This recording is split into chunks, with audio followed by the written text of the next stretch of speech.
mengenai trending dan isu saat ini terkait kejadian musibah banjir dan pemakaran laut. Menurut pandangan Tribun. Assalamualaikum warahmatullahi wabarakatuh. Waalaikumsalam.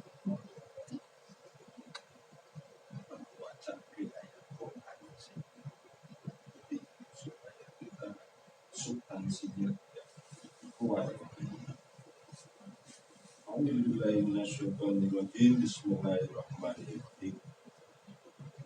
Doharu fasadu fil bahri wal bahri bima kasabat aydin nasi liyuziqahum ba'dal ladzi amilu la'allahum yarji'un.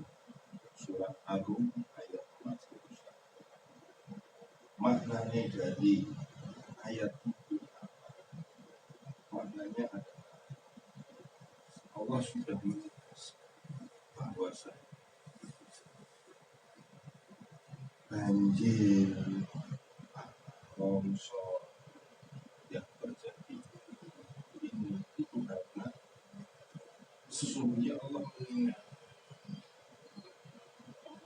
Makanya Allah ingatkan karena manusia sudah membuat kerusakan. Kerusakan itu bisa muncul karena keserakahan. Contoh keserakahan bagaimana? Kan gitu.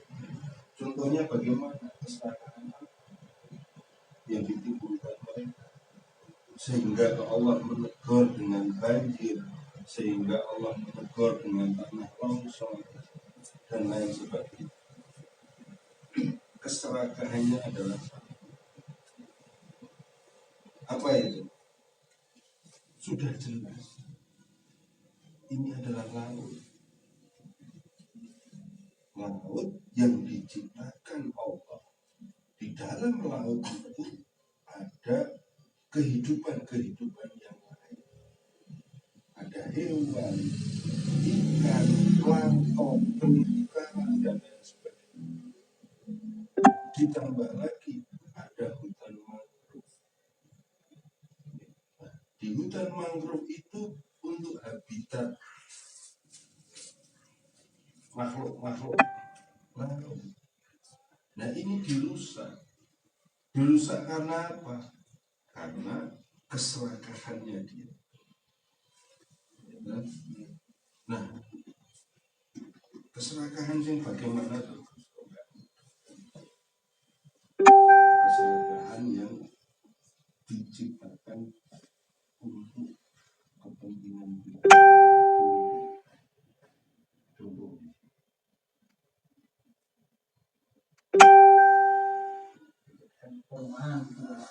Ini ada pulau. Suatu negara yang paling bisa dikatakan negara itu bisa maju ketika dia mempunyai akses ke samudra. Banyak negara-negara yang terkurung darat tidak mempunyai akses ke samudra, maka dia mengontrak atau kerjasama dengan negara yang punya akses. Bahkan ketika dia tidak mau mengontrak, maka munculnya adalah perang. Contoh Chili dengan negara tetangganya dia. Chili walaupun kecil, tapi dia maju. Karena apa? Punya akses ke samudra. Samudra ini ibarat adalah jalan raya. Karena lalu lintas perdagangan dunia itu menggunakan samudra. Dan gitu. Kalau ini terus, kenapa kok dipakai? Ya kan? Supaya negara kita tidak mempunyai akses langsung ke samudra. Padahal itu terletak di teritori Republik Indonesia, Gus. Iya. Supaya apa? Nah ini Mas, ketika pemerintah atau seorang presiden yang sudah berkolaborasi dengan pengusaha, maka munculnya adalah munculnya adalah oligarki, munculnya adalah kapitalis. Tujuannya dia, pulau buatannya dia ini dibikin untuk menaikkan ongkos pajak atau biaya masuk, atau ketika kita mau melalui perdagangan harus lewat pengusaha tersebut. Dampaknya bagaimana ke negara? Dampaknya rakyat semakin sulit hidupnya. Termasuk banjir yang di lautan itu masuk terus ke kampung-kampung ya. Dampak yang lain apa? Dampak yang lain, harusnya sungai ini mengalir dari hulu ke hilir, ya kan? Dari gunung ke laut, ini ditutup. Volume debit air yang harusnya masuk ke samudra tidak bisa karena terbendung oleh pulau buatan. Munculnya banjir. Siapa lagi yang dikorbankan? Rakyat.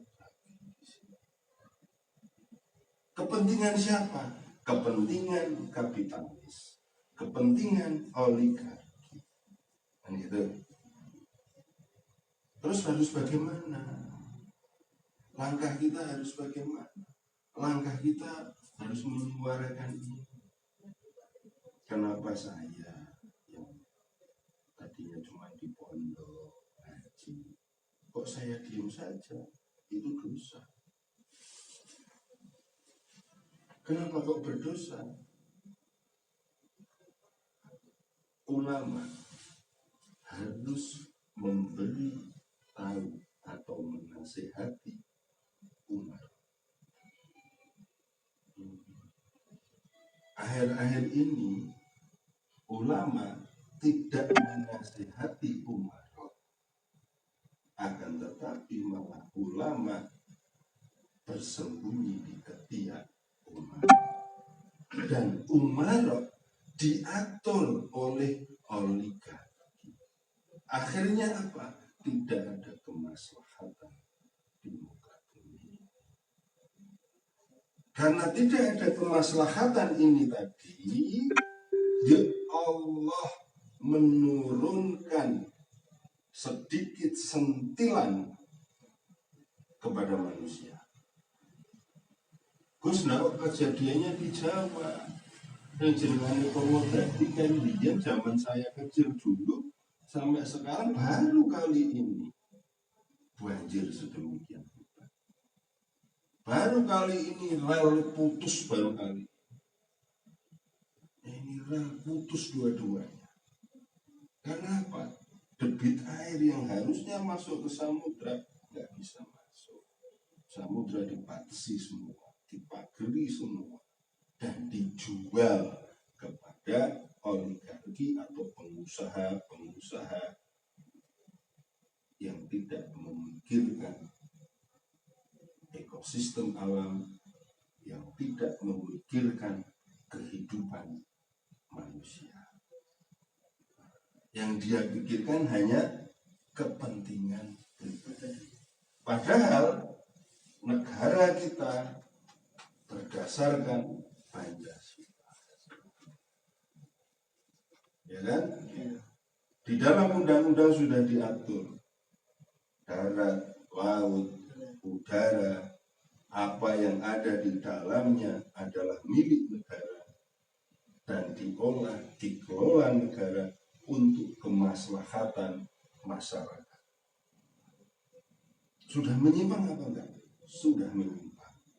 Enggak usah rembukan, kenapa kok bisa keluar HGB, kenapa kok bisa keluar HM, enggak usah. Balik lagi ke situ, harusnya Pak Prabowo. Yang namanya laut, darat adalah milik Indonesia. Dan ingat, Pak Prabowo sekarang jadi presiden itu karena rakyat. Pak Prabowo diberikan amanah kepercayaan dari rakyat kepada dia. Orang yang nggak bisa memegang amanah, hukumnya apa? Munafik. Jangan Jangan sampai ini Pak Prabowo mengomandani atau menjadi nahkoda dari Nusantara, dari Jawa Dwipa, dari Indonesia menjadi nahkoda yang munafik.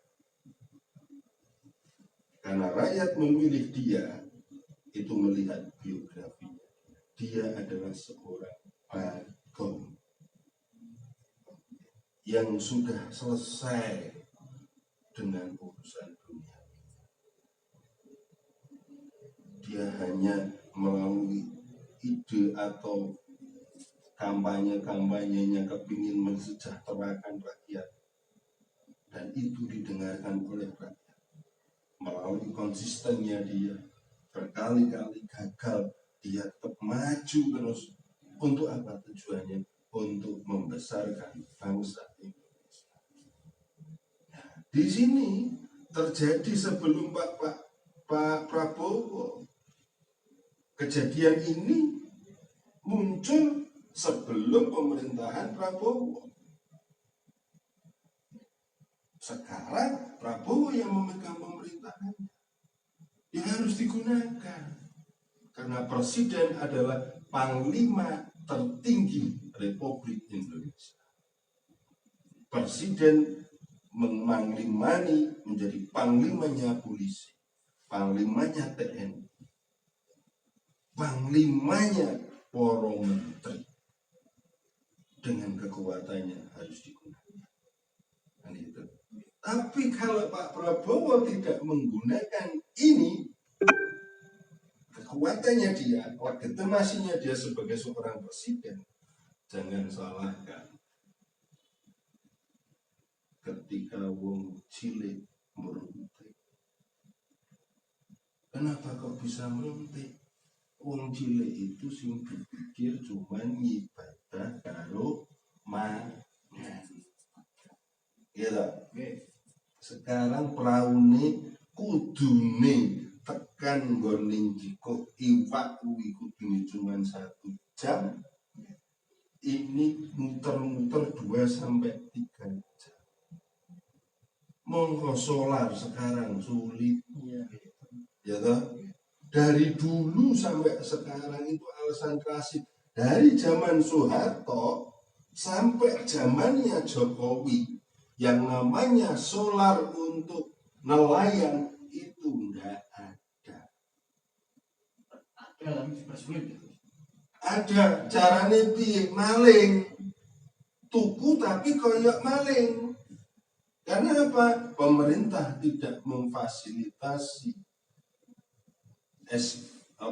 pom bensin laut. Ya ada, itu cuma wacana, itu cuma kamuflase, itu cuma lip sync saja untuk ketika dia mau menjabat. Nyatanya apa? Nelayan kepingin golek solar dadak nganggo ngangsu. Konangan lain ngangsu dicekel polisi. Dikira penimbun, padahal tinggal golek iwak. Dari harga standar yang ada di pom bensin itu 10.000, nelayan belinya 14.000, bahkan lebih. Kalau oligarki duit 5.000, 6.000 rak kroso mas. Tapi nek wong cilik gumangan kangelan. Ya toh? Nah iki kok digawe angel. Jangan salahkan nanti ketika Indonesia atau di pemerintahannya Mas Prabowo ini, kalau tidak segera diatasi kejadian-kejadian yang enggak benar, terulang lagi ya. Bisa Indonesia bisa disuya. Tahun 98 Ya, betapa kuatnya Pak Soeharto. 32 tahun. Ya toh? Tapi karena rakyat yang bergerak, nggak ada yang bisa mengundur. Ya kan? Jangan tabrakkan rakyatmu dengan aparat militer. Karena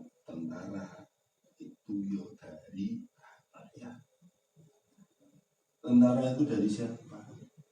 Dari NU. Nah, sedemikian pelitnya ini Masoni wis rusak negara ini. Mereka apa? Mergo serakahnya seorang pemimpin. Kenapa kok serakah? Karena kepingin jadi gubernur, kepingin jadi bupati, kepingin jadi presiden, kudu mbak. Kepingin jadi bupati itu minimal 50 miliar, itu minimal. Bayarannya balik ini kan gopo, merah korupsi. Caranya korupsi bagaimana? Menggandenglah oligarki-oligarki, pengusaha-pengusaha asing yang intinya untuk kepingin menjajah republik. Tapi nek zaman biyen, zaman bae dhewe biyen iki jajahe nggo gede. Sekarang tidak. Sekarang jajah dengan sistem. Ya toh. Nah, Mas Prabowo atau presiden sekarang ketika tidak membenarkan yang benar, berarti beliau tidak menghargai pejuang, tidak menghargai mbah-mbah kita dulu yang mengeluarkan darah, nyawanya tuh hilang kanggo bangsa. Terus apa Gus langkai? Dan gitu. Langkah kita apa sekarang? Yang pertama, lewat jagoan ini, muka-muka itu yang pertama. Yang kedua, lewat doa. Kemarin sudah saya contoh, Rasul maju, yuk minta ke Allah buka langit. Supaya apa? Supaya presiden kita ini ya sudah benar. Prabowo ini sudah benar, tapi kurang benar. Benar tapi orang benar. Orang benar lebih kesuwen.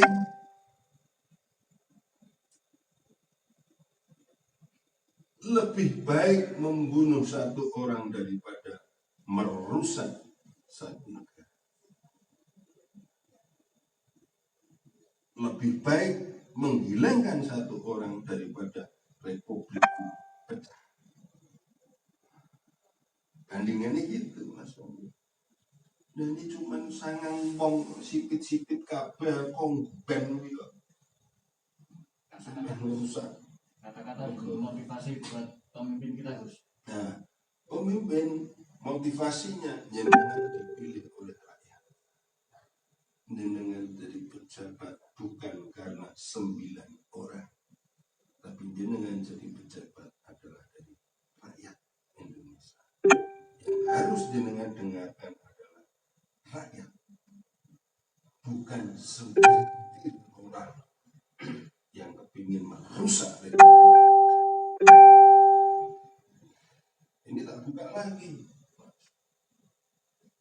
Ada enggak pulau reklamasi yang di dalamnya melarang pengibaran bendera merah? Saya jawab, ada. Dan itu dekat dengan ibu kota. Nggak ada merah putih berkibar 17 Agustus, nggak ada. Yang ada bendera orang lain. Ini negara apa? Mbah-mbah kita mbiyen wis pernah. Masa pemerintah cuma diam saja. Ya, apa menteri-menteri itu rebutan bahas ini dulu pernah ada tanah, sekarang nggak ada tanah, makanya ini diusut ini. Oh rasa kayak yang diusut. Jelas itu adalah aset negara. Laut itu adalah miliknya negara, miliknya rakyat. Presiden, menteri, tentara itu kacungnya dhewe tak ndaki maksudnya. Mas Gis. Karena kita yang mempunyai negara ini. Nah kakean diusut-usut apane meneh. Wes lah. Sampean wis sugih-sugih menjabat. Kita ini cuma kepingin rakyat bisa domangan. Apalagi saya. Delok wong Islam bisa domangan sudah luar biasa. Ya, timbul ketimpangan gitu. orang mung ketimpangan. Coba sampean ning Jakarta. Sebelah gedung tingkat pencakar langit, sebelah nggon kumuh. Apakah ini Indonesia? Apakah ini yang diinginkan para pejuang tadi? Anda. Nah, kenapa kok muncul seperti ini? Ya karena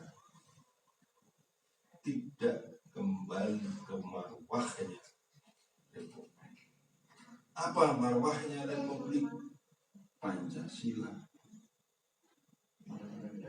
Undang-Undang Dasar Negara 1945.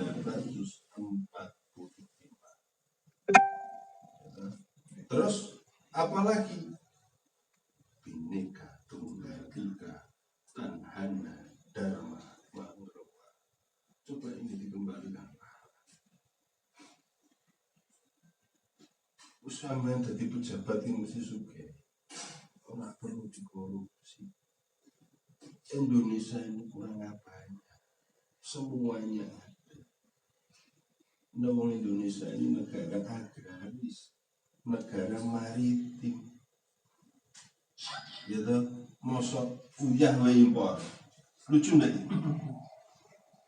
Indonesia ini negara katil dilewati oleh katulistiwa.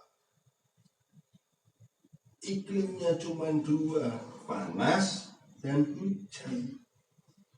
Pasti subur. Nah itu, nggak ada negara lain yang sesubur Republik kita. Kita malah impor beras. Terakhir impor telo. Telo itu telo apa? Ubi pohon itu loh, tela pohon. Dia mau tela wae dulu pakai cuk ngisi susu kok malah impor. Masuk akal enggak? Enggak masuk. Tapi saya salut dengan omongan Mas Prabowo. Semoga ini enggak cuma omongan dong. Semoga ini Mas Prabowo bisa menunjukkan. Enggak mau omon saja seperti yang dia sampaikan. Apa? Nek sawit kurang dituku ora pedekan tak olah dewi. Coba sekarang Mas Prabowo bisa enggak mengawal dari kelapa sawit yang mentah ini diolah oleh negara di dalam negara sendiri, dibiayai oleh negara sehingga menjadi solar. Coba nyenani itu. Solar yang mone 10.000 karena dari kelapa sawit. Pemerintah jual 6.000 aja batinnya besar enggak. Ya, rakyat ditambah makmur. Mulya enggak? Mulya. Lah, ketika sudah mulya, ora usah kampanye neh lah Mas Prabowo. Mesti jadi presiden meneh. Yang jelas rakyat harus disejahterakan. Mensejahterakan rakyat nyuwun sewu tidak cukup 3 mangan tok. Makan siang gratis tidak cukup. Kita tidak minta IPA, tapi kita mintanya apa? Pancing karo jati.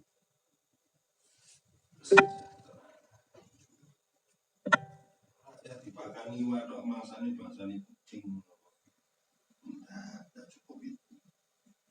Sejahtera harus dipikirkan dan segera dilaksanakan. Yang kedua, habisi Mas Prabowo duwe KPK, duwe kejaksaan. itu MA. duwe MA, duwe tentara. Tentara kuwi ana pasukan elite. Mateni wong siji loro rusak negara mosok ndak bisa. Sapu wae. Nah, Singkirkan gitu. sekarang gini, Mas Kis, sampean duwe wit pelem ning ngarepan omah. Iya. Pelem kuwi ana pemladian. Sampeyan oke apa sampeyan tok? Pasti dipotong. Itulah maksud maksud potong. Merusak negara ngapain? Cuma wah pemerintah bentuk lembaga ini daki cuma neng kertas tok neng konsep tok nentok duit miliaran tok ora tekan rakyat gopo ya kan? Menteri kepo KKP ini apa sih kerjanya orang kerjanya ketika rakyat gawe apa jenengan ini omah kanggo iwak gagian marah bener tapi ono wong gawe pagel sakmono dawane apa matane iki rak meruh kan gitu. Mungkin karena takut mungkin terus. Takutnya Ya mungkin kan ada apa ya di pemerintahan itu biasa seperti itu. Biasanya yang pusat seperti di kelurahan pasti takutnya apa nanti kalau dimutasi atau yang lainnya. Nah nek saya biar hukum presidennya Bagong sono pewayangan tak andani Bagong kuwi bayangan bayangane sapa bayangane Semar sing jenengane ayang-ayang kuwi ora iso mati wani matine bela sing bener ngaten nggih terus apalagi yang mau ditanyakan mungkin itu dulu Mas Soni moga-moga malam hari ini didengarkan amin wabillahi taufiq wal hidayah. Assalamualaikum warahmatullahi wabarakatuh. Waalaikumsalam warahmatullahi wabarakatuh.